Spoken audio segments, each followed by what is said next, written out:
কেউ দোকানে গাফেল, কেউ অফিসে গাফেল, সব গাফেল। ও মেরে দোস্ত, রাগ হয়েন না, যত কথা সারাদিন ফালতু বলি ওইগুলা যদি জিকিরে রূপান্তরিত হয় তাহলে আপনি কুতুব হবেন, এতে কোনো সন্দেহ নেই। কারো সর্বনাশ আর কারো পৌষ মাস। আমাদের যুবক সমাজ সারাদিন যত মিনিট ফালতু কথা বলে, এই টাকাটা যদি জমা রাখে তো 2-4-10 বছর পরে দেখবে ও ব্যবসা করার মতো একটা পুঁজি ওর কাছে হয়ে গেছে। সারাদিন যত ফালতু কথা বলে মোবাইলে, ঠিক ওরা কি হলো ফালতু কথা বলা? দুনিয়া তো মাঝে মাঝে দেখায়, ঠিক না? সত্য যদিও এখনো বাহির হয় না, বাহির হয়ে যাবে। যার প্রেমে পুরা সারাদিন কথা বলছেন ওই আপনার গলায় ছুরি চালায় দিছে, পাটে পায়া দিছে আপনার সাইজ করা।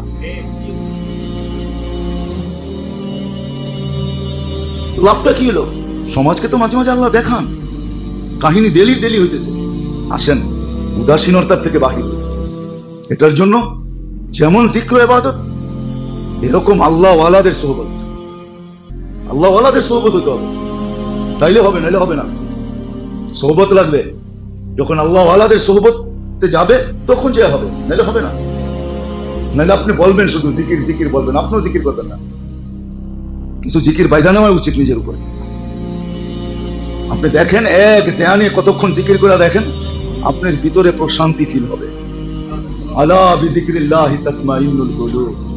শুধু শুধু বলে না, তুমি প্রশান্তি চাও, চিত্তের শান্তি যদি চাও তো জিকির করো। আল্লাহর জিকিরে চিত্তে শান্তি আসবে, ভিতরটা নুরানি হবে, আলোকিত হবে। এই জন্য গাফলত থেকে বাহির হওয়া উচিত, নাইলে আমাদেরকে খুব কাঁদাবে। কবরে কাঁদাবে, মৃত্যুর সময় কাঁদাবে, হাসরে কাঁদাবে, মিজানে কাঁদাবে, পুলসিরাতে কাঁদাবে, জাহান্নামে কাঁদাবে। নাইলে জাহান্নামীদেরকে যখন জিজ্ঞাসা করা হবে মা সালাকাকুম ফি সাকার, এখানে কি করে আসলেন? ক্বালা নামলাকু মিনাল মুসাল্লিন ওয়ালা যিকরুল্লাহি আকবার ইন্নানি আনাল্লাহ লা ইলাহা ইল্লা আনা ফাবুদনি ওয়া আকিমুস সালাতা লিযিকরি। নামাজের চেয়ে বড় জিকির নাই। এটাই ইঙ্গিত দিবে যে আমরা গাফেল ছিলাম দুনিয়াতে। ওয়ালাম নাকুন নুতঈমুল মিসকিন। আরেকটা কারণ আছে, দ্বিতীয় কারণ বলবে অধীনস্থদের সাথে কখনো ভালো ব্যবহার করি না। দেখবেন অধীনস্থদের সাথে কেউ ভালো ব্যবহার করে না। অধীনস্থ বোঝেন তো, কর্মচারী, অধীনস্থের সাথে কেউ ভালো ব্যবহার করে না, সবাই রাফ ব্যবহার করে। অথচ আল্লাহ রাসূল বলেছে অধীনস্থদের সাথে ভালো ব্যবহার করো। আসসালাহু আসসালাহু ওয়া মা মালাকাত আইমানুকুম, শেষ কথা দুনিয়া। অধীনস্থের সাথে ভালো ব্যবহার করো।